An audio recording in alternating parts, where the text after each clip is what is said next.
प्रलय होता है तो भगवान शंकर अपने त्रिशूल पर काशी को धारण कर देते हैं। काशी में जो भी जीव रहता है उसकी मृत्यु नहीं होती, उसकी सदगति होती है, उसकी मुक्ति होती है। काशी का जल, गंगा जल कहीं बाहर भी नहीं आता है। काशी का कण भी लोग बाहर नहीं लाते। क्यों?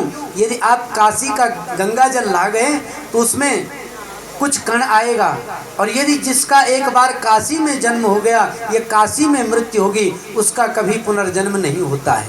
ऐसे शास्त्रों में वर्णित है। आज भी आप लोग, कई लोग यदि काशी जाएंगे तो देखना महाराज 80-80, 90-90 साल के बुजुर्ग वहाँ आश्रम में रहते हैं कि हमारा शरीर छूट जाए। उसमें भी अलग अलग खंड हैं। केदार खंड महात्म्य है, स्कंद पुराण में उसका वर्णन आया है। काशी खंड है, उसकी महिमा क्या है। और काशी के जो महाराज कोतवाल हैं, हर जगह के कोतवाल होते हैं। जैसे जिला अधिकारी होते हैं, जिला के रूप में स्टेट के होते हैं, उसी प्रकार काशी के कोतवाल हैं काल भैरवनाथ जी। यदि भगवान शंकर का दर्शन करना है तो ध्यान देना, जब तक काशी में कोतवाल का दर्शन नहीं किया तब तक दर्शन अधूरा ही रहता है। और आज भी यदि आप काशी में रहना चाहते हैं, जब तक आप काल भैरव का दर्शन नहीं करेंगे तब तक काशी क्षेत्र में आप रह नहीं पाएंगे। मन बड़ा भ्रमित होगा। काशी क्षेत्र की जो महिमा है, काशी में महाराज मणिकर्णिका घाट है, रात दिन जिस पर महाराज शव जलाए जाते हैं, कभी उसकी आग ठंडी होती ही नहीं है। और दिव्य काशी की तो अनंत महिमा है, बड़ी दिव्य महिमा है। आप आगे श्रवण करेंगे जब भगवान विश्वनाथ के रूप में भगवान का प्राकट्य होगा, भगवान लिंग रूप में प्रकट होंगे, तो काशी की क्या महिमा है, केदारेश्वर की क्या महिमा है। बोलो शंकर भगवान की। काशी का कण कण महाराज भगवान शंकर है। जैसे वृंदावन का कण कण कृष्ण है समझो, उसी प्रकार काशी का कण कण भगवान शंकर हैं। बोलो शंकर भगवान की। 88,000 आदि ऋषियों ने महाराज कि धर्म क्षेत्रे महाक्षेत्रे गंगा कालिंदी संगमो प्रयागे परमे पुण्ये ब्रह्मलोकस्य वर्तमनि। धर्म क्षेत्र स्थान है महाराज, बड़ा महा अद्भुत क्षेत्र। धर्म क्षेत्र, जहाँ पर धर्म की चर्चा हो रही हो, उस क्षेत्र में महाराज गंगा यमुना आदि सरस्वती त्रिवेणी का संगम है। गंगा कालिंदी आदि त्रिवेणी संगम है। प्रयाग वह स्थान कौन सा है? कहा वह स्थान प्रयाग है। शास्त्रों में पवित्र माना है महाराज तीर्थराज प्रयाग को। जैसे देवताओं के राजा इंद्र हैं, जैसे महाराज देवताओं के राजा इंद्र हैं, वैसे ही महाराज तीर्थों के भी राजा होते हैं। तीर्थों के राजा प्रयाग हैं, वैसे ही वृक्षों के भी महाराज, वैसे ही वृक्षों के भी राजा होते हैं। जैसे पीपल का वृक्ष लगाने से किस फल की प्राप्ति होती है? कहा यदि घर में दरिद्रता हो, सुख शांति न हो, तो पीपल का वृक्ष लगाओ, घर में सुख शांति बनी रहेगी। कहा यदि ऐसा भाव हो कि हमारी संतान, हमारा वंश दीर्घ जीव, बड़े लंबे काल तक हमारा वंश परंपरा चलती रहे, वंश की परंपरा चलती रहे, तो महाराज वट वृक्ष लगाना चाहिए। जैसे समीपत्र का क्या महत्व है, समी पुष्प लगाने से किस फल की प्राप्ति होती है, बेलपत्र के वृक्ष लगाने से किस फल की प्राप्ति होती है, उसी प्रकार महाराज तीर्थों का जो राजा है वह प्रयाग है। जैसे ही पूरे ब्रह्मांड में महाराज 3,10,000 तीर्थ हैं, सबका राजा 3,10,000 तीर्थों का राजा है तीर्थराज प्रयाग। एक यज्ञ का ऋषि मुनि तीर्थराज प्रयाग में गए, और तीर्थराज प्रयाग की अनंत महिमा है। माघ, जो एक बार माघ में स्नान कर लेता है, उसकी जो विकार रहित रहते हैं ना, जो उसके शारीरिक विकार रहते हैं, जो वासनाएं रहते हैं, वह समाप्त हो जाती हैं। बोलो तीर्थराज प्रयाग की।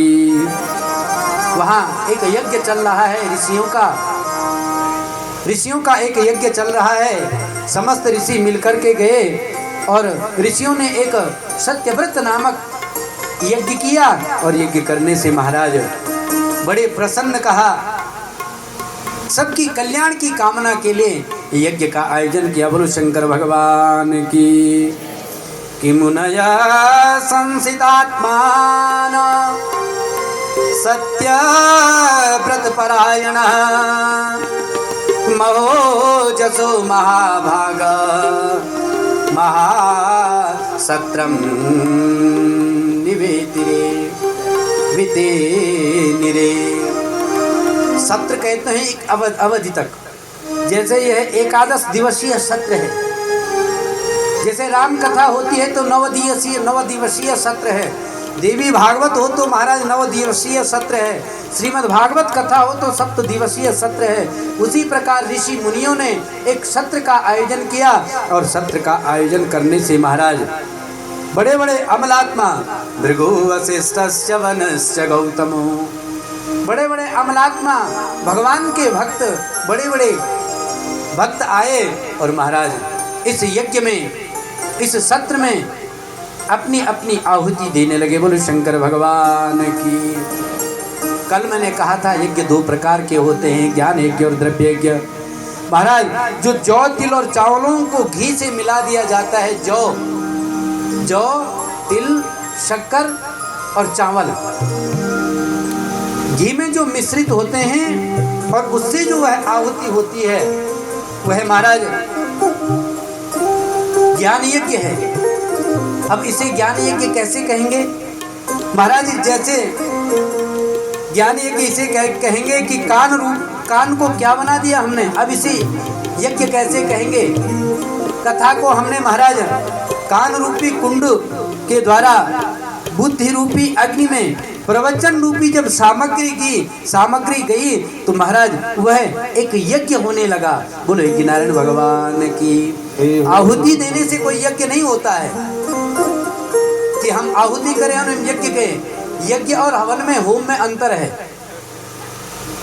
जैसे हम साधारणतया करते हैं तो वह यज्ञ नहीं है, वह एक होम है।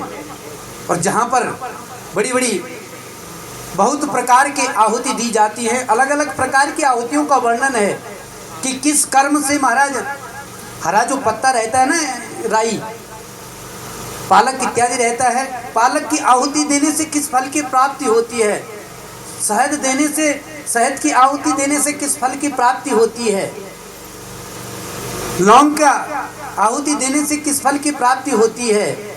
तो महाराज जैसे ज्ञान, उस ज्ञान यज्ञ उसे कहते हैं जो कथा श्रवणादि से है। कान है उसमें कुंड, कान क्या है उसमें कुंड है, और बुद्धि है अग्नि, बुद्धि रूपी और प्रवचन है सामग्री। तो कहा महाराज ज्ञान कान रूपी कुंड के द्वारा बुद्धि रूपी अग्नि प्रवचन रूपी सामग्री जब हमारे हृदय पटल पर अंकित हुई तो वह ये ज्ञान यज्ञ हो गया। बोलो यज्ञ नारायण भगवान की।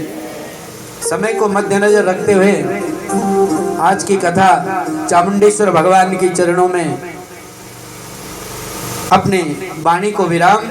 और कल का जो समय है गौर जान हम थोड़ा सा लेट हो जान, आजकल बरसात तो समय भी चा झाड़ पतंग इत्यादि विरंज सांपों पे भी डर रहा, गाय बच्चे भी सब के लोग रहा, कोई वृद्धावस्था रहा, कोई जा नहीं सकता, कैसे टाइम लगता। तो बोल बटी कथा जो टाइम रहा लो ठीक 2:30